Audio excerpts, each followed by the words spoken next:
Winning Punjab ਦੇਖ ਰਹੇ ਸਾਰੇ ਦਰਸ਼ਕਾਂ ਦਾ ਸਵਾਗਤ ਹੈ। ਮੈਂ ਹਾਂ ਲਖਵਿੰਦਰ ਸਿੰਘ ਮਾਨ। ਅੱਜ ਦੇ ਇਸ ਸਪੈਸ਼ਲ ਪ੍ਰੋਗਰਾਮ ਵਿੱਚ ਗੱਲਬਾਤ ਕਰਾਂਗੇ ਬਜਟ ਦੀ, ਕਿਉਂਕਿ ਆਮ ਆਦਮੀ ਪਾਰਟੀ ਜੋ ਕਿ 3 ਮਹੀਨੇ ਪਹਿਲਾਂ ਪੰਜਾਬ ਦੀ ਸੱਤਾ ਦੇ ਵਿੱਚ ਆਈ ਸੀ, ਉਸ ਦੇ ਵੱਲੋਂ ਆਪਣਾ ਪਹਿਲਾ ਬਜਟ ਪੇਸ਼ ਕੀਤਾ ਗਿਆ ਹੈ।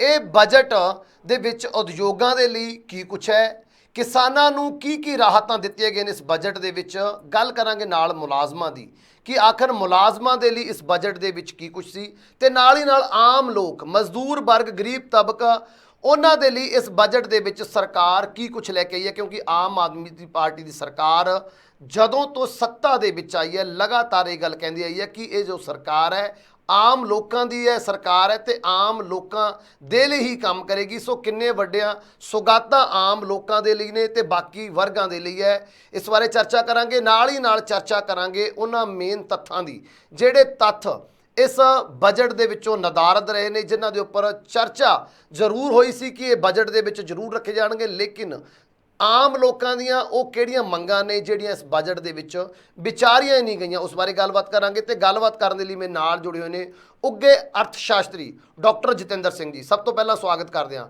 ਡਾਕਟਰ ਸਾਹਿਬ, ਸਵਾਗਤ ਹੈ ਜੀ ਪ੍ਰੋਗਰਾਮ ਦੇ ਵਿੱਚ। ਸਤਿ ਸ਼੍ਰੀ ਅਕਾਲ ਜੀ। ਸੋ ਡਾਕਟਰ ਸਾਹਿਬ, ਜਿਵੇਂ ਕਿ ਅੱਜ ਪਹਿਲਾ ਬਜਟ ਆਮ ਆਦਮੀ ਪਾਰਟੀ ਦਾ ਪੇਸ਼ ਕੀਤਾ ਗਿਆ, ਸੋ ਬਜਟ ਦੇ ਵਿੱਚ ਕੋਸ਼ਿਸ਼ ਕੀਤੀ ਗਿਆ ਕਿ ਹਰ ਇੱਕ ਵਰਗ ਨੂੰ, ਹਰ ਇੱਕ ਤਬਕੇ ਨੂੰ ਖੁਸ਼ ਕੀਤਾ ਜਾਵੇ, ਕਿਉਂਕਿ ਪ੍ਰਾਇਓਰਟੀ ਸੀਗੀ ਆਮ ਆਦਮੀ ਪਾਰਟੀ ਦੀ ਕਿ ਆਮ ਲੋਕਾਂ ਨੂੰ ਨਾਲ ਲੈ ਕੇ ਬਜਟ ਚੱਲੇਗਾ। ਇੱਕ ਪੋਰਟਲ ਵੀ ਲਾਂਚ ਹੋਇਆ ਸੀ ਜਿਸ ਦੇ ਵਿੱਚ ਸੁਝਾਅ ਮੰਗੇ ਗਏ ਸੀ। ਅੱਜ ਬਜਟ ਪੇਸ਼ ਹੋਇਆ, ਕਿਵੇਂ ਦੇਖ ਰਹੇ ਹੋ ਓਵਰਆਲ ਵੀ ਕੀ ਇਹ ਆਮ ਲੋਕਾਂ ਨੂੰ ਰਾਹਤ ਲੈ ਕੇ ਆਇਆ? ਕਿਉਂਕਿ ਟੈਕਸ ਤਾਂ ਇਸ ਨਵੇਂ ਬਜਟ ਦੇ ਵਿੱਚ ਇੱਕ ਵੀ ਨਹੀਂ ਲੱਗਿਆ ਹੈਗਾ। ਫਿਰ ਉਸ ਤੋਂ ਬਾਅਦ ਕਿਸ ਤਰ੍ਹਾਂ ਦੇਖ ਰਹੇ ਹੋ ਕਿ ਲੋਕਾਂ ਨੂੰ ਇਹ ਬਜਟ ਪਸੰਦ ਆਏਗਾ, ਲੋਕ ਪਸੰਦ ਕਰਨਗੇ ਇਸ ਬਜਟ ਨੂੰ? ਤੇ ਜਿਸ ਤਰ੍ਹਾਂ ਮੈਂ ਪਹਿਲਾਂ ਗੱਲ ਕੀਤੀ ਹੈ, ਉਦਯੋਗਾਂ ਲਈ, ਮੁਲਾਜ਼ਮਾਂ ਲਈ, ਕਿਸਾਨਾਂ ਲਈ ਤੇ ਆਮ ਲੋਕਾਂ ਲਈ ਇਸ ਬਜਟ ਨੂੰ ਕਿਵੇਂ ਦੇਖ ਰਹੇ ਹੋ?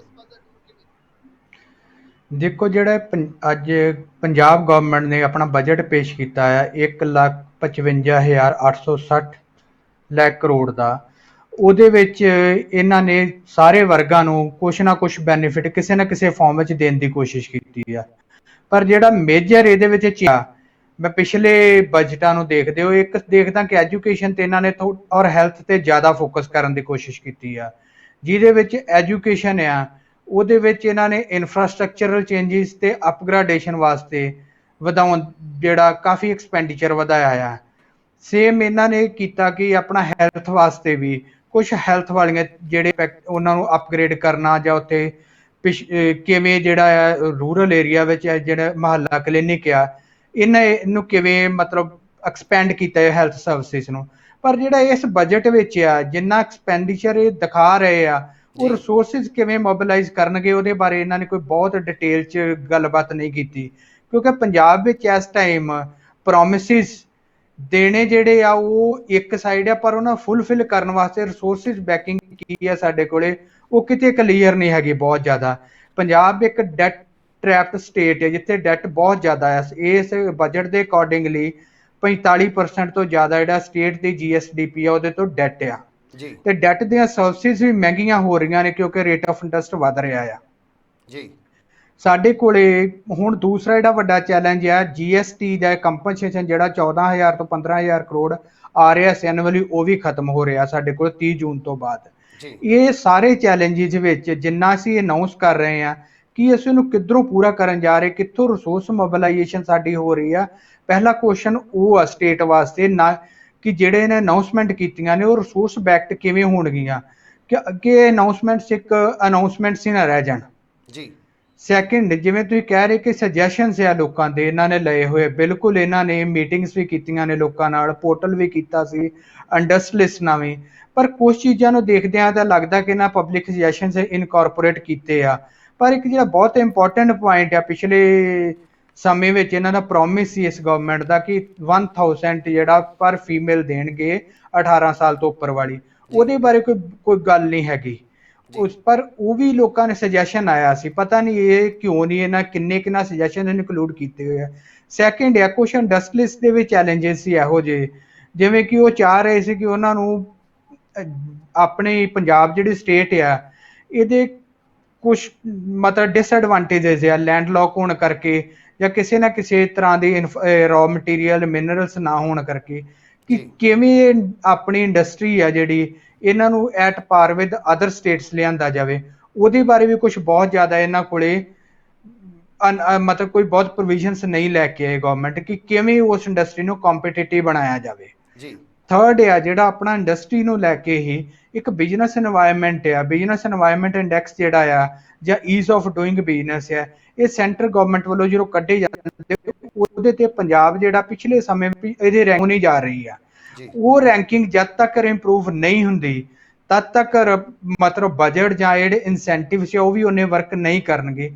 ਇਸ ਲਈ ਗਵਰਨਮੈਂਟ ਨੂੰ ਓਵਰਆਲ ਸਿਸਟਮ ਜਿਹੜਾ ਬਜਟ ਵਿੱਚ ਆ ਗੱਲਾਂ ਇਹ ਅਨਾਉਂਸਮੈਂਟ ਕੀਤੀਆਂ, ਉਸ ਤੋਂ ਬਿਯੋਂਡ ਇਹਨਾਂ ਚੀਜ਼ਾਂ ਤੇ ਕੋਈ ਗੱਲ ਨਹੀਂ ਹੋਈ ਕਿ ਕਿਵੇਂ ਜਿਹੜਾ ਆਪਣਾ ਓਵਰਆਲ ਗਵਰਨੈਂਸ ਔਰ ਖਾਸ ਕਰਕੇ ਬਿਜ਼ਨਸ ਇਨਵਾਇਰਨਮੈਂਟ ਇੰਪਰੂਵ ਕਰਨ ਜਾ ਰਹੇ ਆ।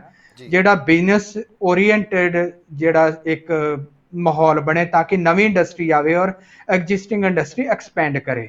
ਜੀ ਜੀ ਫਿਰ ਜਿਹੜਾ ਉਸ ਤੋਂ ਬਾਅਦ ਆ ਜਾਂਦਾ ਕਿ ਇਹਨਾਂ ਨੇ ਇੰਪਲੋਇਮੈਂਟ ਜਾਂ ਉਹਦੇ ਬਾਰੇ ਇੰਪਲੋਇਮੈਂਟ ਆਪਣੀ ਕਿੱਥੋਂ ਜਨਰੇਟ ਹੋਏਗੀ। ਇੰਪਲੋਇਮੈਂਟ ਤਾਂ ਆਪਣਾ ਇਸ ਟਾਈਮ ਤੇ ਪ੍ਰਾਈਵੇਟ ਸੈਕਟਰ ਹੀ ਜਨਰੇਟ ਕਰ ਸਕਦਾ। ਪਬਲਿਕ ਸੈਕਟਰ ਵਿੱਚ ਜਿਹੜੀਆਂ ਹੈਗੀਆਂ ਨੇ ਜਿਵੇਂ 36,000 ਇਹ ਕਹਿ ਰਹੇ ਕਿ ਅਸੀਂ ਨਵੀਂ ਇੰਪਲੋਇਮੈਂਟ ਰੈਗੂਲਰ ਕਰਾਂਗੇ ਜਾਂ ਹੋਰ ਉਹ ਕਿੰਨਾ ਕੁ, ਜੋ ਆਪਣੇ ਕੋਲ ਅਨਐਮਪਲੋਇਮੈਂਟ ਤਾਂ ਬਹੁਤ ਜ਼ਿਆਦਾ ਇਸ ਟਾਈਮ ਤੇ ਉਹ ਕਿੰਨੀਆਂ ਵੀ ਡਾਕਟਰ ਸਾਹਿਬ ਜਿਹੜੇ ਤੁਸੀਂ 36,000 ਦੀ ਗੱਲ ਕਰ ਰਹੇ ਹੋ ਵੀ ਇਹ ਜਿਹੜੇ ਠੇਕੇ ਤੇ ਪਹਿਲਾਂ ਮੁਲਾਜ਼ਮ ਸੀ ਉਹਨੂੰ ਪੱਕਿਆ ਕਰਨ ਦੇ ਲਈ ਇਹ ਪ੍ਰੋਵੀਜ਼ਨ ਤਾਂ ਰੱਖਦੇ ਆ, ਇਹਨੂੰ ਚ ਫੰਡਿੰਗ ਦੀ ਪਰਮਿਸ਼ਨ ਰੱਖਦੇ ਆ, ਇਹਨੂੰ ਕਹਿੰਦੇ ਅਸੀਂ ਇਹਦੇ ਵਾਸਤੇ ਫੰਡਿੰਗ ਰੱਖੀ ਹੈ, ਅਸੀਂ ਬੜੀ ਜਲਦੀ ਇੰਪਲੀਮੈਂਟ ਕਰਾਂਗੇ 36,000 ਮੁਲਾਜ਼ਮ।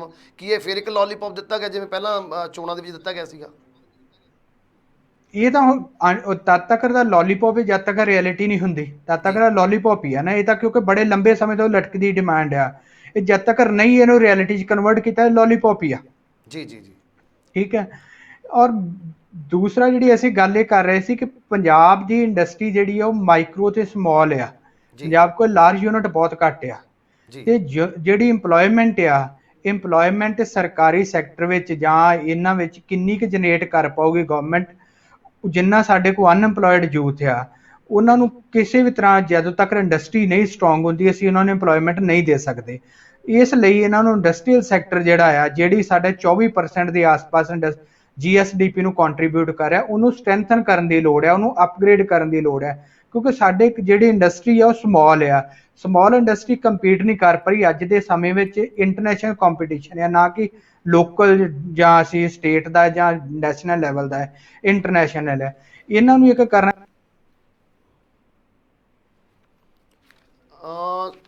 ਸੋ ਬਿਲਕੁਲ ਸਰ, ਬਿਲਕੁਲ ਤੁਸੀਂ ਕਹਿ ਰਹੇ ਸੀਗੇ ਜਿਹੜੀ ਗੱਲ ਤੁਸੀਂ ਕਰ ਰਹੇ ਹੋਗੇ ਵੀ ਇੰਡਸਟਰੀ ਨੂੰ ਲੈ ਕੇ ਮੁਲਾਜ਼ਮਾਂ ਨੂੰ ਲੈ ਕੇ ਵੀ ਤੁਸੀਂ ਲਗਾਤਾਰ ਇਹ ਗੱਲ ਕਰ ਰਹੇ ਹੋਗੇ ਵੀ ਮੁਲਾਜ਼ਮਾਂ ਦੇ ਲਈ ਲੋਲੀਪੌਪ ਆ, ਕਿਉਂਕਿ ਫੰਡਿੰਗ ਦੀ ਇਹ ਗੱਲ ਲਗਾਤਾਰ ਕਰ ਰਹੇ ਨੇ ਵੀ ਫੰਡ ਅਸੀਂ ਰੱਖ ਲਏ ਨੇ ਜੀ 36,000 ਮੁਲਾਜ਼ਮ ਨੇ। ਉਸ ਤੋਂ ਬਿਨਾਂ ਤਕਰੀਬਨ 26,000 ਮੁਲਾਜ਼ਮਾਂ ਦੀ ਭਰਤੀ ਦੀ ਗੱਲ ਵੀ ਕਰ ਰਹੇ ਨੇ ਵੀ ਪਹਿਲਾਂ ਸਰਕਾਰਾਂ ਨੇ ਜੋ ਲਾਸਟ ਸਮੇਂ ਦੇ ਵਿੱਚ ਜਾ ਕੇ ਰਿਕਰੂਟਮੈਂਟਸ ਖੋਲ੍ਹਦੇ ਹਨ, ਲੇਕਿਨ ਅਸੀਂ ਪਹਿਲੇ 2 ਮਹੀਨਿਆਂ ਦੇ ਵਿੱਚ ਹੀ ਰਿਕਰੂਟਮੈਂਟ ਖੋਲ੍ਹੇ ਨੇ। 36,000 ਮੁਲਾਜ਼ਮ ਇੱਕ ਪਾਸੇ ਤੇ 26,000 ਮੁਲਾਜ਼ਮ ਇੱਕ ਪਾਸੇ। ਕੀ ਲੱਗ ਰਿਹਾ ਵੀ ਉਹ ਵੀ ਹਾਂ ਬਿਲਕੁਲ ਕਿ ਜਿਹੜੇ 26,000 ਇਹ ਨਵੀਆਂ ਭਰਤੀਆਂ ਦੀ ਗੱਲ ਕਰ ਰਹੇ ਨੇ ਵੀ 26,000 ਅਸੀਂ ਨਵੀਆਂ ਭਰਤੀਆਂ ਕਰ ਲਾਂਗੇ, ਕੀ ਤੁਹਾਨੂੰ ਲੱਗ ਰਿਹਾ ਵੀ ਉਹ 36,000 ਮੁਲਾਜ਼ਮ ਇੱਕ ਪਾਸੇ ਰੱਖ ਕੇ ਨਾਲ 26,000 ਨਵੀਆਂ ਭਰਤੀਆਂ? ਹਾਲਾਂਕਿ ਐਲਾਨ ਇਹਨਾਂ ਨੇ ਕਰਤਾ ਗਾ ਭਾਵੇਂ ਕਿ ਜੇ ਨੋਟੀਫਿਕੇਸ਼ਨ ਕੋਈ ਨਹੀਂ ਹੋਇਆ, ਲੇਕਿਨ ਇਹ ਕਹਿ ਰਹੇ ਨੇ ਵੀ ਅਸੀਂ ਕਰ ਦਿੱਤੀਆਂ ਨੇ ਜੀ 26,000 ਭਰਤੀਆਂ ਹੋਰ ਕਰਦੀਆਂ ਨੇ ਅਸੀਂ ਨੇ ਤੇ ਬੜੀ ਜਲਦੀ ਪੂਰੀ ਕਰ ਲਾਂਗੇ। ਇਹ ਹੋ ਸਕਦਾ ਪੂਰਾ ਹੁੰਦਾ ਨਜ਼ਰ ਆ ਰਿਹਾ ਤੁਹਾਨੂੰ ਇਸ ਬਜਟ ਦੇ ਵਿੱਚ? ਮੈਂ ਕਹਿ ਰਿਹਾ ਕਿ ਮੇਰਾ ਜਿਹੜਾ ਪਹਿਲਾ ਇਹਨਾਂ ਕੋਲੇ ਇਸ ਟਾਈਮ ਹੋਰ ਬੜਾ ਚੈਲੰਜ ਜਿਹੜਾ ਕੰਪਨਸੇਸ਼ਨ ਦਾ ਉਹ ਖਤਮ ਹੋਣ ਜਾ ਰਿਹਾ। ਜਦੋਂ ਤੱਕ ਤੁਹਾਡੇ ਕੋਲ ਰਿਸੋਰਸਿਸ ਨਹੀਂ ਆ ਤੁਸੀਂ ਕੁਝ ਵੀ ਅਨਾਉਂਸ ਕਰ ਸਕਦੇ ਜੇ, ਪਰ ਉਹਨੂੰ ਫੁੱਲਫਿਲ ਕਿਵੇਂ ਕਰਨਾ ਹੈ, ਰੈਵਨਿਊ ਕਿੱਥੋਂ ਲੈ ਕੇ ਆਉਣਾ, ਉਹਦੇ ਬਾਰੇ ਜਦ ਤੱਕ ਤੁਸੀਂ ਕੋਈ ਇੱਕ ਆਪਣਾ ਮਤਲਬ ਚੈਨਲ ਨਹੀਂ ਬਣਾਉਂਦੇ ਕਿ ਇਹ ਕਰਾਂਗੇ ਤਦ ਤੱਕ ਕੋਈ ਵੀ ਐਕਟੀਵਿਟੀ ਜਿਹੜਾ ਗਰਾਊਂਡ ਤੇ ਇੰਪਲੀਮੈਂਟ ਕਰਨੀ ਬਹੁਤ ਮੁਸ਼ਕਿਲ ਆ। ਤੇ ਇਸ ਲਈ ਜਿਹੜਾ ਰੈਗੂਲਰ ਸਟਾਫ ਕਰਨਾ ਹੈ ਉਹਨਾਂ ਨੂੰ ਸੈਲਰੀਜ਼ ਵੀ ਦੇਣੀਆਂ ਨੇ, ਸੈਲਰੀਜ਼ ਦੇਣ ਵਾਸਤੇ ਤੁਹਾਨੂੰ ਰੈਵਨਿਊ ਚਾਹੀਦਾ, ਉਹ ਕਿੱਥੋਂ ਆਏਗਾ ਜੀ? ਪੰਜਾਬ ਵਿੱਚ ਇੱਕ ਆਲਰੇਡੀ ਕੰਟਰੈਕਟ ਸਿਸਟਮ ਤਾਂ ਇੱਕ ਰਿਹਾ, ਇੱਕ ਬੇਸਿਕ ਪੇ ਵਾਲਾ ਸਿਸਟਮ ਆ ਜੀ। 3 ਸਾਲ ਤੱਕ ਪਹਿਲਾਂ ਕੰਟਰੈਕਟ ਦਾ ਰੱਖਿਆ ਜਾਂਦਾ ਰੈਗੂਲਰ ਵਰਕਰਸ ਨੂੰ ਵੀ, ਜਿਹੜਾ ਕਿ ਇੱਕ ਉਹਨਾਂ ਨੂੰ 3 ਸਾਲ ਤੋਂ ਬਾਅਦ ਉਹਨਾਂ ਨੂੰ ਸੋਚਿਆ ਜਾਂਦਾ ਕਿ ਉਹਨਾਂ ਨੂੰ ਰੈਗੂਲਰ ਕਰਨਾ ਆ। ਇੱਕ ਉਹ ਜਿਹੜੀ ਆ ਸਾਡੇ ਕੋਲੇ ਇਸ ਟਾਈਮ ਤੇ ਜਿਹੜੀ ਪੰਜਾਬ ਵਿੱਚ ਪ੍ਰੋਬਲਮ ਆ ਰਹੀ ਆ ਕਿ ਜਿਹੜਾ ਵੀ ਕੁਆਲੀਫਾਈਡ ਜਾਂ ਕੰਪੀਟੈਂਟ ਬੰਦਾ ਆ ਉਹ ਪੰਜਾਬ ਵਿੱਚ ਨਹੀਂ ਕੰਮ ਕਰਨਾ ਚਾਹੁੰਦਾ ਜੀ। ਉਹ ਚਾਹੇ ਇੰਡੀਆ ਵਿੱਚ ਕਿਤੇ ਵੀ ਕੰਮ ਕਰ ਸਕਦਾ ਜਾਂ ਇੰਡੀਆ ਤੋਂ ਬਾਹਰ। ਠੀਕ ਹੈ, ਪੰਜਾਬ ਵਿੱਚ ਕਿਉਂਕਿ ਬੇਸਿਕ ਸੈਲਰੀ ਤੇ 3 ਸਾਲ ਤੱਕ ਤੁਹਾਨੂੰ ਲਟਕਾਈ ਰੱਖਣਾ, ਉਹਦੇ ਬਾਰੇ ਵੀ ਗਵਰਨਮੈਂਟ ਨੇ ਕੋਈ ਗੱਲ ਨਹੀਂ ਕੀਤੀ ਕਿ ਕਿਵੇਂ ਅਸੀਂ ਜਿਹੜਾ ਆ ਇੱਕ ਕੁਆਲਿਟੀ ਲੇਬਰ ਫੋਰਸ ਰਿਕਰੂਟ ਕਰਨ ਵਾਸਤੇ ਅਸੀਂ ਉਸ ਪਾਲਿਸੀ 'ਚ ਕੋਈ ਚੇਂਜ ਲਿਆਉਣ ਜਾ ਰਹੇ ਜਾਂ ਨਹੀਂ, ਕੋਈ ਉਹਦੇ ਬਾਰੇ ਗੱਲ ਨਹੀਂ ਹੈਗੀ। ਫਿਰ ਜਿਹੜਾ ਆ ਡਾਕਟਰ ਸਾਹਿਬ ਇੱਕ ਨਾ ਸਰਕਾਰ ਜਦੋਂ ਸੱਤਾ ਦੇ ਵਿੱਚ ਆਈ ਸੀ ਉਹ ਦਿੱਲੀ ਮਾਡਲ ਦੀ ਗੱਲ ਕਰਦੀ ਸੀ, ਮੇਨ ਸਿੱਖਿਆ ਅਤੇ ਸਿਹਤ ਉਹਨਾਂ ਦੀ ਗੱਲ ਕਰਦੀ ਸੀ। ਜੇ ਇਸ ਬਜਟ ਦੀ ਗੱਲ ਕਰੀਏ ਸਿਰਫ 16% ਦਾ ਵਾਧਾ ਐਜੂਕੇਸ਼ਨ ਦੇ ਲਈ ਹੈ ਤੇ 24% ਦਾ ਵਾਧਾ ਹੈਲਥ ਡਿਪਾਰਟਮੈਂਟ ਦੇ ਵਿੱਚ ਹੈ। ਕੀ ਤੁਹਾਨੂੰ ਲੱਗਦਾ ਹੈ ਜੋ ਜਿੰਨੀ ਪਰਸੈਂਟੇਜ ਦਿੱਤੀ ਗਈ ਹੈਗੀ, ਕਿਉਂਕਿ ਮੇਨ ਦੋ ਇਹਨਾਂ ਨੇ ਸਿਹਤ ਦੇ ਨਾਲ ਸਿੱਖਿਆ ਦੋ ਮੇਨ ਇਸ਼ੂ ਸੀ ਜਿਹੜੇ ਵਿਧਾਨ ਸਭਾ ਦੀਆਂ ਇਲੈਕਸ਼ਨ ਤੋਂ ਪਹਿਲਾਂ ਕ੍ਰੀਏਟ ਕੀਤੇ ਸੀ ਜਾਂ ਇਹਨਾਂ ਨੇ ਇਸ਼ੂ ਚੱਕੇ ਸੀ, ਤੇ ਉੱਥੇ ਦਿੱਲੀ ਮਾਡਲ ਦੀ ਗੱਲ ਕਰ ਰਹੇ ਸੀ। ਜੇ ਹੁਣ ਐਜੂਕੇਸ਼ਨ ਦੀ ਗੱਲ ਕਰੀਏ 16% ਤੇ ਸਿਹਤ ਦੀ ਗੱਲ ਕਰੀਏ 24%, ਇਹ ਜਿਹੜੀ ਪਰਸੈਂਟੇਜ ਦਾ ਵਾਧਾ ਮਿਲਿਆ ਤੁਹਾਨੂੰ ਲੱਗਦਾ ਵੀ ਸਫੀਸ਼ੀਐਂਟ ਦਾ ਵਾਧਾ ਇਹ? ਦੇਖੋ ਹੁਣ ਇਹਦੇ ਵਿੱਚ ਵੀ ਜਿਹੜਾ ਆ ਡਿਟੇਲ ਵਿੱਚ ਜੋ ਜਾਵਾਂਗੇ ਅਸੀਂ ਡਿਟੇਲ ਵਿੱਚ ਦੇਖ ਰਹੇ ਹਾਂ ਕਿ ਬਹੁਤ ਜ਼ਿਆਦਾ ਤੇ ਇਨਫਰਾਸਟ੍ਰਕਚਰ ਆਸਪੈਕਟ ਤੇ ਆ ਕਿ ਵੀ ਨਵੀਂ ਸਾਡੇ ਕੋਲ ਇਸ ਟਾਈਮ ਤੇ ਟੀਚਰਸ ਦੀ ਕਾਲਜ ਲੈਵਲ ਤੇ ਵੀ ਬਹੁਤ ਕਮੀ ਆ ਸਾਡੇ। ਤੁਸੀਂ ਸ਼ਾਇਦ ਜਾਣਦੇ ਹੋ ਕਿ ਬਹੁਤ ਜ਼ਿਆਦਾ ਸਟਾਫ ਕੰਟਰੈਕਚੁਅਲ ਹੈ ਜਿਹਨੂੰ ਗੈਸਟ ਫੈਕਲਟੀ ਕਹਿ ਰਹੇ ਹੈ ਜੀ, ਠੀਕ ਹੈ ਨਾ, ਗਵਰਨਮੈਂਟ ਗੈਸਟ ਫੈਕਲਟੀ ਦੇ ਉਹਨਾਂ ਨੂੰ ਰਿਕਰੂਟ ਜਦ ਤੱਕ ਨਹੀਂ ਕਰਦੇ, ਉਹ ਬੰਦਿਆਂ ਨੂੰ ਰੈਗੂਲਰ ਨਹੀਂ ਕੀਤਾ ਤਾਂ ਕਿਵੇਂ ਕਰਨਗੇ? ਇਹ ਨਾ ਮਤਲਬ ਇੱਕ ਐਜੂਕੇਸ਼ਨ ਇੰਪਰੂਵ ਕਰ ਲੈਣਗੇ। ਇਸ ਲਈ ਜਿੰਨਾ ਬਜਟ ਇਹ ਅਨਾਉਂਸ ਕਰ ਰਹੇ ਆ ਉਹ ਤਾਂ ਪਹਿਲੀਆਂ ਸਰਕਾਰਾਂ ਦੀ ਕੋਈ ਮੇਜਰ ਚੇਂਜ ਤਾਂ ਨਹੀਂ ਹੈਗੀ ਐਜੂਕੇਸ਼ਨ ਨੂੰ ਲੈ ਕੇ ਕਿ ਅਸੀਂ ਕਹਿ ਦਈਏ ਕਿ ਬਹੁਤ ਡਰਾਸਟਿਕ ਚੇਂਜ ਆ। ਔਰ ਜਿਹੜੀ ਇਨਕਰੀਜ਼ ਇਹ ਕਰ ਰਹੇ ਆ, ਇਨਕਰੀਜ਼ ਵੀ ਇਹ ਰਿਵਾਈਜ਼ਡ ਬਿਲਕੁਲ ਸਰ, ਜੀ ਜੀ ਸਰ। ਦੂਸਰੇ ਪਾਸੇ ਆਪਾਂ ਜੇ ਸਰ ਹੈਲਥ ਦੀ ਗੱਲ ਸਰ ਆਪਾਂ ਕਰੀਏ ਜੀ, ਹੈਲਥ ਦੇ ਵਿੱਚ ਵੀ ਇਹਨਾਂ ਨੇ 14% ਦਾ ਵਾਧਾ ਦਿੱਤਾ ਹੈਗਾ, ਲੇਕਿਨ ਦੂਸਰੇ ਪਾਸੇ ਇਹ ਬੜੀਆਂ ਫੈਸਿਲਿਟੀਆਂ ਦੇਣ ਦੀ ਗੱਲ ਕਰਦੇ ਨੇ, ਮੁਹੱਲਾ ਕਲੀਨਿਕਾਂ ਦੀ ਗੱਲ ਕਰਦੇ ਨੇ। ਹੁਣ ਜੇ ਆਪਾਂ ਇਹ ਸੋਚੀਏ ਵੀ ਜੇ 75 ਜਿਵੇਂ ਮੁਹੱਲਾ ਕਲੀਨਿਕ ਕਹਿ ਰਹੇ ਨੇ ਵੀ ਅਸੀਂ 15 ਅਗਸਤ ਤੋਂ ਸ਼ੁਰੂ ਕਰ ਦਾਂਗੇ, ਜੇ ਪਰ ਆਪਾਂ ਸਰਕਾਰੀ ਹਸਪਤਾਲਾਂ ਦਾ ਹਾਲ ਦੇਖੀਏ ਤਾਂ ਉੱਥੇ ਸਟਾਫ ਨਹੀਂ, ਡਾਕਟਰ ਨਹੀਂ ਹੈਗੇ, ਸਟਾਫ ਨਰਸਿਸ ਨਹੀਂ ਹੈਗੀਆਂ, ਸਹੂਲਤਾਂ ਦੀ ਬੜੀ ਘਾਟ ਆ ਗਈ। ਤਾਂ ਕਿਵੇਂ ਦੇਖ ਰਹੇ ਹੋ 24% ਦਾ ਵਾਧਾ? ਕਿਉਂਕਿ ਇਸ 24% ਦੇ ਵਿੱਚ ਮੁਹੱਲਾ ਕਲੀਨਿਕ ਵੀ ਤਾਂ ਆ ਜਾਣਗੇ ਜੀ, ਫਿਰ ਕਿਵੇਂ ਦੇਖ ਰਹੇ ਹੋ 24% ਦਾ ਵਾਧਾ ਬਹੁਤ ਹੋਏਗਾ? ਉਹੀ ਮੈਂ ਕਹਿ ਰਿਹਾ ਕਿ ਇਹ ਜਿਹੜਾ ਵਾਧਾ ਆ ਇਹ ਥੋੜਾ ਬਹੁਤ ਇਨਫਰਾਸਟ੍ਰਕਚਰ ਨੂੰ ਤਾਂ ਐਕਸਪੈਂਡ ਕਰ ਸਕਦਾ, ਪਰ ਜਦ ਤੱਕ ਤੁਹਾਡੇ ਕੋਲ ਉੱਥੇ ਮੈਨ ਪਾਵਰ ਨਹੀਂ ਹੈਗੀ, ਡਾਕਟਰਸ ਨਹੀਂ ਹੈਗੇ, ਸਕੂਲ ਵਿੱਚ ਟੀਚਰਸ ਨਹੀਂ ਹੈਗੇ, ਕਾਲਜਿਸ ਵਿੱਚ ਟੀਚਰਸ ਨਹੀਂ ਹੈਗੇ, ਉਹਨਾਂ ਨੂੰ ਰਿਕਰੂਟ ਨਹੀਂ ਕੀਤਾ ਜਾ ਸਕਦਾ, ਤਦ ਤੱਕ ਕੋਈ ਵੀ ਨਾ ਤਾਂ ਹੈਲਥ ਇੰਪਰੂਵ ਹੋ ਸਕਦੀ ਹੈ ਨਾ ਤੁਹਾਡੀ ਐਜੂਕੇਸ਼ਨ ਇੰਪਰੂਵ ਹੋ ਸਕਦੀ ਹੈ। ਔਰ ਜਿੰਨਾ ਇਹ ਵਾਧਾ ਅਨਾਉਂਸ ਕਰ ਰਹੇ ਆ ਉਹਨਾਂ ਵਾਧਾ ਸਫੀਸ਼ੀਐਂਟ ਨਹੀਂ ਹੈਗਾ। ਇਹ ਸਾਰੀਆਂ ਜਿੰਨੇ ਇਸ ਟਾਈਮ ਤੇ ਪ੍ਰੋਬਲਮ ਆ ਹੈਲਥ ਦੀ ਔਰ ਐਜੂਕੇਸ਼ਨ ਦੀ ਪੰਜਾਬ ਵਿੱਚ, ਉਹਨਾਂ ਨੂੰ ਪੂਰਾ ਕਰਨ ਵਾਸਤੇ ਜਾਂ ਉਹਨਾਂ ਨੂੰ ਈਵਨ ਇੱਕ ਲੈਵਲ ਤੇ ਲਿਆਉਣ ਵਾਸਤੇ ਵੀ ਇਹ ਸਫੀਸ਼ੀਐਂਟ ਨਹੀਂ ਹੈਗਾ ਜੀ। ਸਰ ਆਪਾਂ ਹੁਣ ਇਲੈਕਟ੍ਰਿਸਿਟੀ ਅੱਜ ਇੱਕ ਵਾਰਾ ਵਾਅਦਾ ਪੂਰਾ ਕਰਦੇ ਆਏ ਨੇ ਵੀ 1 ਜੁਲਾਈ ਤੋਂ। ਅੱਜ ਪਹਿਲਾਂ ਅਰਵਿੰਦ ਕੇਜਰੀਵਾਲ ਸਾਹਿਬ ਆਏ ਸੀਗੇ, ਜੋ ਇਲੈਕਸ਼ਨ ਹੁਣ ਹੋਈ ਹੈਗੀ ਜਿਮਨੀ ਚੋਣਾਂ ਕਿਹੜੀ ਉਹਦੇ ਵਿੱਚ ਕਿਹਾ ਸੀਗਾ ਵੀ 1 ਤਰੀਕ ਤੋਂ ਵਾਅਦਾ ਪੂਰਾ ਹੋਏਗਾ। ਅੱਜ ਹਰਪਾਲ ਸਿੰਘ ਚੀਮਾ ਵਿੱਤ ਮੰਤਰੀ ਸਾਹਿਬ ਬਜਟ ਦੇ ਦੌਰਾਨ ਵੀ ਇਹ ਗੱਲ ਕਹਿੰਦੇ ਨਜ਼ਰ ਆਏ ਨੇ ਵੀ 1 ਜੁਲਾਈ ਤੋਂ 300 ਯੂਨਿਟ ਹਰ ਇੱਕ ਪਰਿਵਾਰ ਨੂੰ ਫ੍ਰੀ ਹੋਏਗੀ। ਕੀ ਲੱਗ ਰਿਹਾ ਹੈਗਾ? ਕਿਉਂਕਿ ਪਿਛਲੇ ਵੀ ਬੜੀਆਂ ਕੰਪਲੀਕੇਸ਼ਨ ਆਈਆਂ ਸੀਗੀਆਂ ਪਹਿਲਾਂ ਇਲੈਕਸ਼ਨ ਤੋਂ ਪਹਿਲਾਂ ਇਹ ਗੱਲ ਕਹੀ ਗਈ ਸੀ ਵੀ 300 ਯੂਨਿਟ ਹਰ ਇੱਕ ਪਰਿਵਾਰ ਨੂੰ ਫ੍ਰੀ ਹੋਏਗੀ। ਉਸ ਤੋਂ ਬਾਅਦ ਕਿਲੋਵਾਟ ਦਾ ਚੱਕਰ ਪਾਇਆ, ਉਸ ਤੋਂ ਬਾਅਦ ਸ਼ਾਇਦ ਕੁਝ ਫਾਈਨੈਂਸ਼ੀਅਲੀ ਵੀ ਦਿਖਾਉਣ ਲੱਗ ਗਏ ਸੀ ਜਿਹਦੇ ਫਾਈਨੈਂਸ਼ੀਅਲੀ ਸਹੀ ਨੇਗੇ ਉਹਨਾਂ ਨੂੰ ਅਸੀਂ ਇਹ ਸ਼ਾਇਦ ਫੈਸਿਲਿਟੀ ਨਹੀਂ ਦੇਵਾਂਗੇ। ਹੁਣ ਕਿਵੇਂ ਦੇਖ ਰਹੇ ਹੋ ਇਸ 300 ਯੂਨਿਟ ਦੇ ਜੋ ਫ੍ਰੀ ਹੋਏਗਾ? ਇਹ ਦੇਖੋ 300 ਯੂਨਿਟ ਜਿਹੜਾ ਇਹਨਾਂ ਨੇ ਫ੍ਰੀ ਕਰਨ ਵਾਸਤੇ ਇਹਨਾਂ ਨੇ ਅਨਾਉਂਸ ਤਾਂ ਕਰਤਾ ਕਿ 1 ਜੁਲਾਈ ਆਨਵਰਡ ਜਿਹੜਾ ਆ ਇਹ 300 ਯੂਨਿਟ ਹਰ ਇੱਕ ਫੈਮਿਲੀ ਨੂੰ ਫ੍ਰੀ ਮਿਲੇਗਾ ਜੀ। ਪਰ ਇਹਦੇ ਵਿੱਚ ਜੋ ਕੰਡੀਸ਼ਨੈਲਿਟੀਜ਼ ਪਹਿਲਾਂ ਆਈਆਂ ਸੀ ਉਹਦੇ ਬਾਰੇ ਕੋਈ ਅੱਜ ਇਹਨਾਂ ਗੱਲ ਨਹੀਂ ਕੀਤੀ। ਉਹ ਕੰਡੀਸ਼ਨਲ ਆ ਕਿ ਉਹ ਇਨਕਮ ਬੇਸਡ ਆ ਜਾਂ ਉਹ ਅਗਰ 300 ਯੂਨਿਟ ਤੋਂ ਉੱਪਰ ਜਾਂਦਾ ਆ ਉਹਦੇ ਵਿੱਚ ਉਹਨੂੰ ਬੈਨੀਫਿਟ ਮਿਲੇਗਾ ਨਹੀਂ ਮਿਲੇਗਾ, ਇਹਦੇ ਬਾਰੇ ਕੋਈ ਗੱਲਬਾਤ ਨਹੀਂ ਕੀਤੀ। ਔਰ ਇਹ ਫਰਦਰ ਜਿਹੜਾ ਸਟੇਟ ਦੇ ਡੈਫਿਸਿਟ ਨੂੰ ਵਧਾਉਣ ਜਾ ਰਿਹਾ ਆ। ਠੀਕ ਹੈ, ਇਸ ਜਿਹੜੀ ਚੀਜ਼ ਹੈ ਇਹ ਤਾਂ ਨਹੀਂ ਬਾਅਦ ਚ ਵਿੱਤ ਮੰਤਰੀ ਸਾਹਿਬ ਕਹਿ ਦੇਣਗੇ ਮੈਂ ਤਾਂ ਉੱਥੇ ਚਲੋ ਕਿਹਾ ਸੀ ਸਾਰਿਆਂ ਨੂੰ ਆ, ਲੇਕਿਨ ਅਸੀਂ ਉਹਨਾਂ ਸਾਰਿਆਂ ਨੂੰ ਕਿਹਾ ਸੀ ਜਿਹੜੇ ਕੰਡੀਸ਼ਨ ਅਪਲਾਈ ਅਸੀਂ ਪਹਿਲਾਂ ਹੀ ਕਰਤੀ, ਜਿਹੜੇ ਕੰਡੀਸ਼ਨਾਂ ਨੂੰ ਪੂਰਾ ਕਰਨਗੇ। ਕਿਤੇ ਯੂ ਟਰਨ ਬਾਅਦ ਚ ਫਿਰ ਤਾਂ ਨਹੀਂ ਆਏਗਾ ਜਿਵੇਂ ਆਮ ਆਦਮੀ ਪਾਰਟੀ ਅਕਸਰ ਆਪਣੇ ਫੈਸਲਿਆਂ ਤੇ ਯੂ ਟਰਨ ਲੈ ਲੈਂਦੀ ਹੈ। ਇਹ ਤਾਂ ਦੇਖੋ ਜਿਵੇਂ ਜਿਵੇਂ ਕਲੈਰਿਟੀ ਆਏਗੀ ਅੱਗੇ ਆਉਣ ਵਾਲੇ ਟਾਈਮ ਵਿੱਚ ਕਿ ਇਹ ਕਿਵੇਂ ਜਦੋਂ ਇੰਪਲੀਮੈਂਟ ਹੁੰਦਾ ਆ ਔਰ ਲੋਕਾਂ ਤੱਕ ਇਹ ਬੈਨੀਫਿਟ ਟ੍ਰਾਂਸਫਰ ਹੁੰਦਾ ਆ ਉਦੋਂ ਹੀ ਪਤਾ ਚੱਲ ਪਾਏਗਾ ਕਿ ਕਿਹਨੂੰ ਮਿਲ ਰਿਹਾ ਹੈ। ਅਜੇ ਤਾਂ ਅਨਾਉਂਸਮੈਂਟ ਆ, ਉਸ ਤੋਂ ਬਾਅਦ ਆ ਜਦੋਂ ਆਉਂਦੇ ਨਾ ਜੋ ਲੋਕਾਂ ਨੂੰ ਬਿੱਲ ਆਉਣਗੇ ਉਹਦੇ ਵਿੱਚ ਪਤਾ ਚੱਲੇਗਾ ਕਿ ਕਿੰਨਾ ਕਿਹਨੂੰ ਬੈਨੀਫਿਟ ਆ ਰਿਹਾ ਹੈ। ਜੀ ਜੀ ਜੀ, ਤੇ ਠੀਕ ਹੈ ਨਾ, ਉਦੋਂ ਹੀ ਪਤਾ ਚੱਲ। ਜੀ ਬਿਲਕੁਲ ਸਰ, ਬਿਲकुल ਜੀ। ਹਾਂਜੀ। ਤੇ ਸਰ ਇੱਕ ਆਪਾਂ ਗੱਲ ਕਰੀਏ ਖੇਤੀ, ਕਿਉਂਕਿ ਪੰਜਾਬ ਖੇਤੀ ਪ੍ਰਧਾਨ ਸੂਬਾ ਗਾ। ਕਿਸਾਨਾਂ ਦੇ ਨਾਲ ਜੁੜੀਆਂ ਹੋਈਆਂ ਸਮੱਸਿਆਵਾਂ ਬਹੁਤ ਜ਼ਿਆਦਾ ਨੇ, ਜਿਸ ਨੂੰ ਲੈ ਕੇ ਕੇਂਦਰ ਸਰਕਾਰ ਨੂੰ ਵੀ ਬੜਾ ਰੋਸ ਝੱਲਣਾ ਪਿਆ ਸੀਗਾ, ਵੱਡਾ ਐਜੀਟੇਸ਼ਨ ਹੋਇਆ ਸੀਗਾ। ਇਹਦੇ ਵਿੱਚ ਹੁਣ ਕਿਸਾਨਾਂ ਦੇ ਲਈ ਉਹ ਸਬਸਿਡੀ ਦੇ ਲਈ ਵੀ ਦੱਸਦੇ ਆਏ ਨੇ ਵੀ ਹਾਂ ਅਸੀਂ ਸਬਸਿਡੀ ਦੇ ਰਹੇ ਹਾਂਗੇ, ਜੋ ਕਿ ਪਹਿਲਾਂ ਵੀ ਇਲੈਕਟ੍ਰੀਸਿਟੀ ਤੇ ਮਿਲਦੀ ਹੈ, ਤੇ ਨਾਲ ਹੁਣ ਉਹ ਬਿਲਕੁਲ ਲੈ ਕੇ ਆਏ ਨੇ ਵੀ ਅਸੀਂ ਇਹਨੂੰ ਸੰਭਾਲਣ ਦੇ ਲਈ ਵੀ ਜਿਹੜੀ ਇਹਨਾਂ ਦੀ ਖੇਤੀ ਤੋਂ ਬਾਅਦ ਜੋ ਫਸਲ ਤੋਂ ਬਾਅਦ ਰਹਿਤ ਖੂੰਹਦ ਆ ਗਈ ਜਿਹਦੇ ਵਿੱਚ ਪਰਾਲੀ ਆ ਜਾਂਦੀ ਹੈ, ਉਹਦੇ ਲਈ ਵੀ ਕੁਝ ਹਾਂਜੀ। ਅਮਾਉਂਟ ਰੱਖਦੇ ਨਜ਼ਰ ਆਏ ਨੇ। ਉਹਦੇ ਨਾਲ ਕਿਸਾਨਾਂ ਨੂੰ ਕੋਈ ਫਾਇਦਾ 200 ਦਿਖ ਕਰੋੜ ਰਿਹਾ ਜੀ? ਉਹਦੇ ਨਾਲ ਕੋਈ ਫਾਇਦਾ ਲੱਗ ਰਿਹਾ ਤੁਹਾਨੂੰ ਵੀ ਕਿਸਾਨਾਂ ਨੂੰ 200 ਹੋਏਗਾ? ਇਹ ਦੇਖੋ ਹੁਣ ਇਹ ਜਿਹੜਾ 200 ਕਰੋੜ ਆ ਇਹ ਕਿਸ ਤਰ੍ਹਾਂ ਦੇ ਰਹੇ ਆ? 200 ਕਰੋੜ ਦੀ ਮਸ਼ੀਨਰੀ ਲਿਆ ਕੇ ਦੇ ਰਹੇ ਆ, ਕਿਸੇ ਸਿਸਟਮ ਬਣਾ ਕੇ ਕਿਸਾਨਾਂ ਕੋਲੇ ਜਾਏਗੀ ਉਹ ਮਸ਼ੀਨਰੀ, ਕਿ ਉਹਨਾਂ ਨੂੰ ਇਨਸੈਂਟਿਵ ਦੇ ਰਹੇ ਆ ਕਿ ਅਗਰ ਤੁਸੀਂ ਨਹੀਂ ਜਲਾਓਗੇ ਤੁਹਾਨੂੰ ਪਰ ਏਕੜ ਜਾਂ ਤੁਹਾਡੀ ਫਸਲ ਤੇ ਬੋਨਸ ਮਿਲੇਗਾ? ਉਹ ਕਿਵੇਂ ਬੈਨੀਫਿਟ ਅਨਾਉਂਸ ਇੰਪਲੀਮੈਂਟ ਕਰਨਗੇ? ਉਹ ਜਦ ਤੱਕ ਇੰਪਲੀਮੈਂਟ ਹੋਏਗਾ ਫਿਰ ਹੀ ਪਤਾ ਚੱਲੇ। ਅਗਰ ਤੇ ਮੰਨ ਲਓ ਮਸ਼ੀਨਰੀ ਆ, ਜਿਵੇਂ ਆਲਰੇਡੀ ਪੀਏਯੂ ਜਾਂ ਕੁਝ ਯੂਨੀਵਰਸਿਟੀ ਇੰਸਟੀਚਿਊਟ ਦੇ ਥਰੂ ਇਹ ਕਰਦੇ ਸੀ, ਜੀ ਤੇ ਉਹ ਅਗਰ ਤਾਂ ਮਸ਼ੀਨਰੀ ਲਿਆ ਕੇ ਦੇ ਰਹੇ ਆ ਫਿਰ ਇੱਕ ਅਲੱਗ ਨੇਚਰ। ਅਗਰ ਇਹ ਇਨਸੈਂਟੀਵਾਈਜ਼ ਕਰ ਰਹੇ ਆ ਕਿ ਅਸੀਂ ਤੁਹਾਨੂੰ ਇਨਸੈਂਟਿਵ ਦੇਵਾਂਗੇ ਬੋਨਸ ਦੀ ਫਾਰਮ ਵਿੱਚ, ਜਾਂ ਅਸੀਂ ਪਰ ਏਕੜ ਜਿਵੇਂ ਇਹਨਾਂ ਨੇ ਕੀਤਾ ਕਿ ਆ ਡਾਇਰੈਕਟ ਝੋਨੇ ਦੀ ਬਿਜਾਈ ਵਾਸਤੇ ਕਿ 1500 ਰੁਪਇਆ ਪਰ ਏਕੜ, ਇਹਦੇ ਬਾਰੇ ਹੁਣ ਕਲੈਰਿਟੀ ਇਹ ਦੇਣਗੇ ਕਿ ਪਰ ਕਿਵੇਂ ਉਹ ਕਰ ਰਹੇ ਆ। 200 ਕਰੋੜ ਕਿਸਾਨ ਰੁਪਇਆ ਤਾਂ ਇਹਨਾਂ ਪਹਿਲਾਂ ਹੀ ਡਿਨਾਈ ਕਰ ਚੁੱਕੇ ਨੇ ਉਸ ਚੀਜ਼ ਨੂੰ ਵੀ ਅਸੀਂ ਤਾਂ ਲੈਣੀ ਨਹੀਂ 1500, ਉਹ ਤਾਂ ਪਹਿਲਾਂ ਹੀ ਡਿਨਾਈ ਕਰ ਚੁੱਕੇ ਨੇ। ਤੇ ਦੂਸਰੀ ਗੱਲ ਸਰ, ਪੰਜਾਬ ਖੇਤੀ ਪ੍ਰਧਾਨ ਸੂਬਾ, ਤਕਰੀਬਨ 75% ਲੋਕ ਖੇਤੀ ਤੇ ਨਿਰਭਰ ਨੇ, ਕਿ ਉਸ ਦੇ ਲਈ 200 ਕਰੋੜ ਰੁਪਇਆ ਬਹੁਤ ਹੋਏਗਾ? ਨਹੀਂ, ਬਿਲਕੁਲ ਨਹੀਂ ਹੈ। 200 ਕਰੋੜ ਰੁਪਇਆ ਤੁਸੀਂ ਪੰਜਾਬ ਦੀ ਜਿੰਨੀ ਲੈਂਡ ਹੋਲਡਿੰਗ ਹੈ ਉਹਦੇ ਨਾਲ ਦੇਖੋ ਤੇ 200 ਕਰੋੜ ਰੁਪਇਆ ਪਰ ਏਕੜ ਕਿੰਨਾ ਬਣ ਰਿਹਾ। ਜੀ ਠੀਕ ਹੈ, ਇਸ ਲਈ ਇਹ ਤਾਂ ਸਫੀਸ਼ੀਐਂਟ ਹੈ ਹੀ ਨਹੀਂ 200 ਕਰੋੜ ਰੁਪਇਆ। ਜਿੰਨੇ ਏਰੀਆ ਤੇ ਸਾਡੇ ਤੇ ਝੋਨਾ ਲੱਗ ਰਿਹਾ ਜਾਂ ਪਰਾਲੀ ਦੀ ਅੱਗ ਲੱਗਦੀ ਆ, ਉਹਦੇ ਹਿਸਾਬ ਨਾਲ ਪਰ ਏਕੜ ਕਿੰਨਾ ਬਣ ਰਿਹਾ ਹੈ। ਜੀ ਤਾਂ ਬਿਲकुल ਠੀਕ ਹੈ ਸਰ, ਨਾ, ਬਿਲकुल ਸਰ ਵੀ ਬਿਲकुल। ਇਸ ਲਈ ਸੋ ਸਫੀਸ਼ੀਐਂਟ ਨਹੀਂ ਹੈਗਾ। ਬਿਲकुल ਜੀ। ਸੋ ਇਹ ਪਹਿਲਾਂ ਤਾਂ ਉਹਨਾਂ ਨੇ ਰੱਖਿਆ ਹੈਗਾ, ਚਲੋ ਜਿਹੜਾ ਤੁਸੀਂ ਦੱਸਿਆ ਜੀ ਵੀ ਸਿੱਧੀ ਬਿਜਾਈ ਦੇ ਲਈ, ਉਹ ਤਾਂ ਆਲਰੇਡੀ ਪਹਿਲਾਂ ਹੀ ਕਿਸਾਨ ਡਿਨਾਈ ਕਰ ਚੁੱਕੇ ਨੇ। ਤਾਂ 200 ਕਰੋੜ ਰੁਪਏ ਆਪਾਂ ਕਹਿ ਸਕਦੇ ਹਾਂ ਕੋਝਾ ਮਜ਼ਾਕ ਹੀ ਫਿਰ ਸਰਕਾਰ ਵੱਲੋਂ ਕੀਤਾ ਗਿਆ। ਹਾਲਾਂਕਿ ਪੈਸੇ ਫੰਡ ਦਿਖਾਉਣ ਦੀ, ਸਿਰਫ ਦਿਖਾਉਣ ਦੇ ਲਈ ਫੰਡ ਜਾਰੀ ਕੀਤੇ ਗਏ ਨੇ। ਇਹ ਫੰਡ ਲੋਕਾਂ ਤੱਕ ਪਹੁੰਚਦੇ ਵੀ ਜਾਂ ਨਹੀਂ ਪਹੁੰਚਦੇ ਇਹ ਤਾਂ ਬਾਅਦ ਦੀ ਗੱਲ ਹੋਏਗੀ।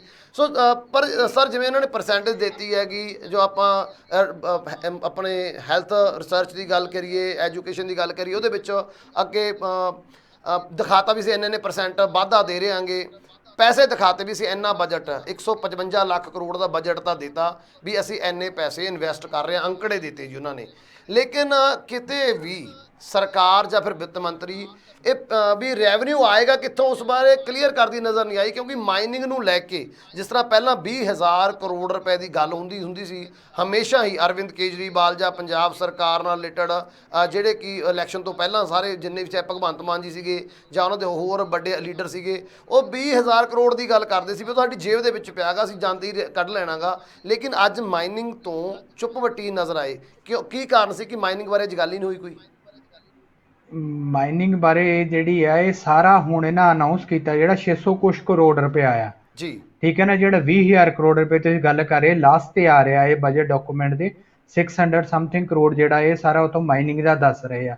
ਪਰ 20,000 ਕਰੋੜ ਔਰ ਇਹਦੇ ਵਿੱਚ ਬਹੁਤ ਫਰਕ ਆ।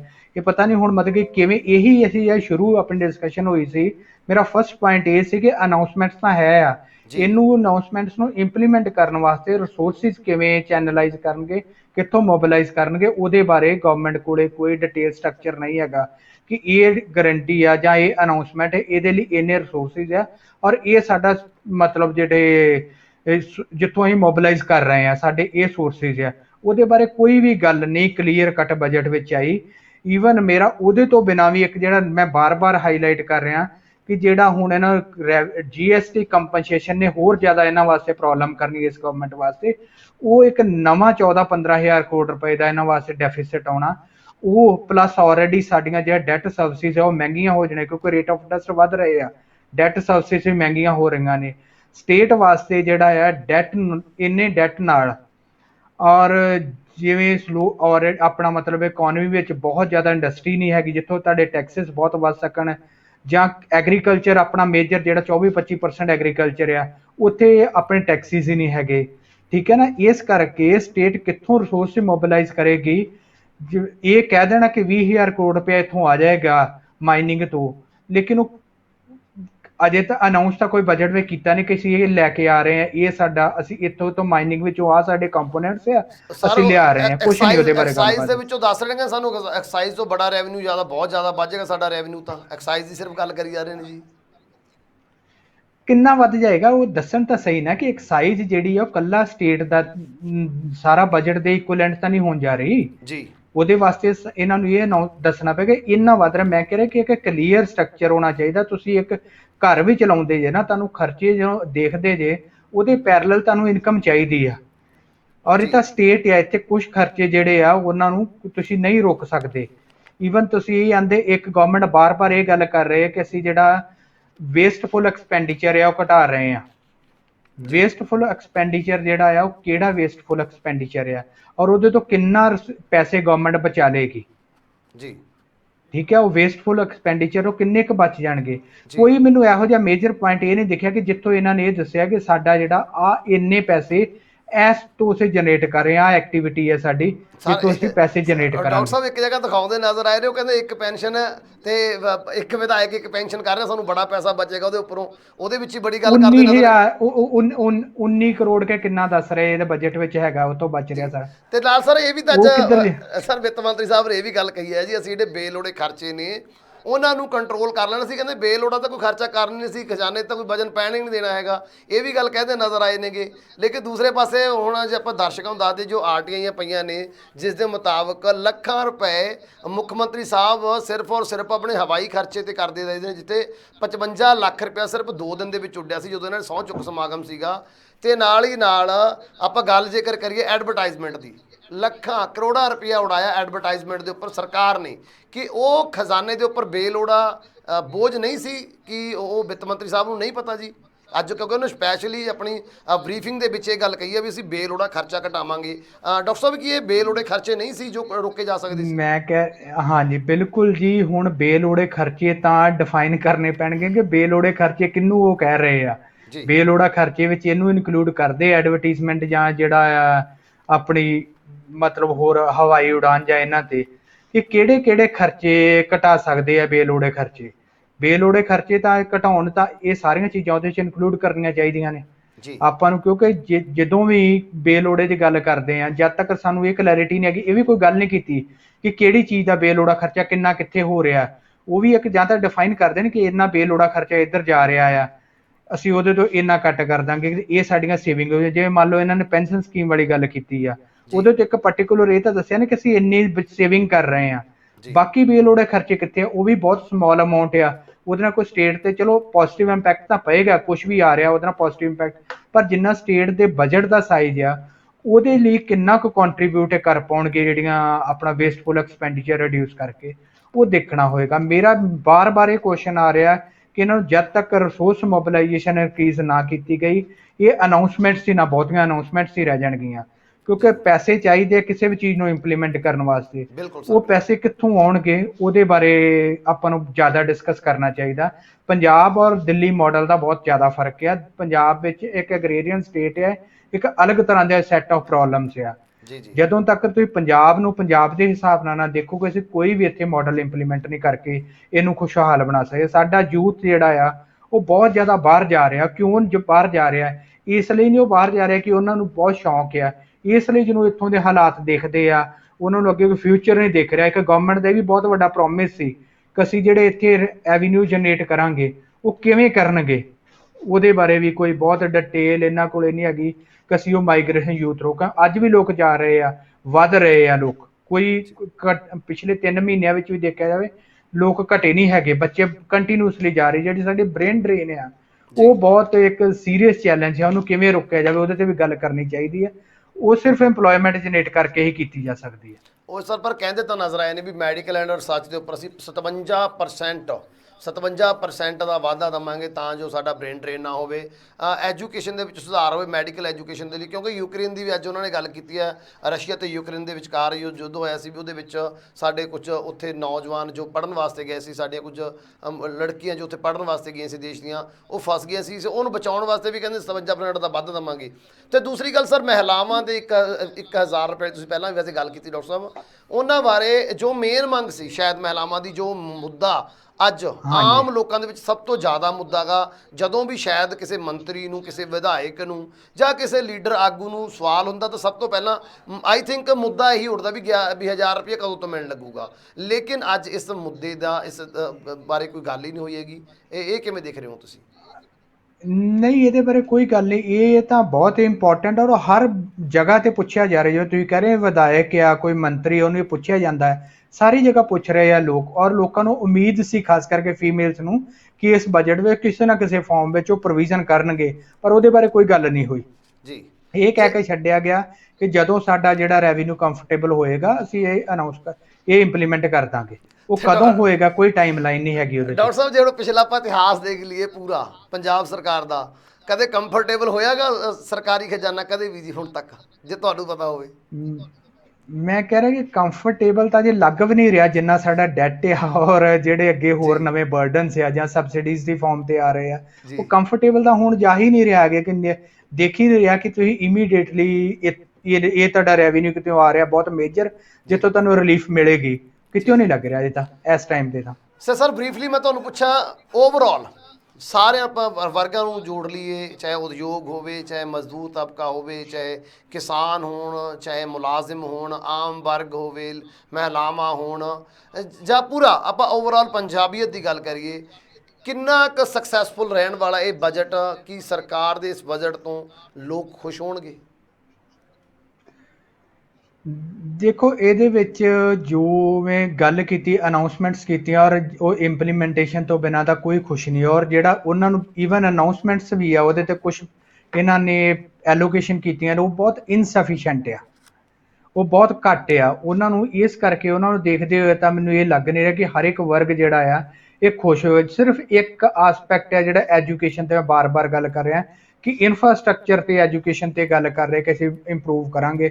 ਹੋ ਸਕਦਾ ਕਿ ਇੱਕ ਉਹ ਸੈਕਟਰ ਹੈ ਜਿਹਦੇ ਵਿੱਚ ਸਾਨੂੰ ਪੋਜ਼ਿਟਿਵ ਚੇਂਜ ਆਉਣ ਵਾਲੇ ਟਾਈਮ ਵਿੱਚ ਮਿਲੇ।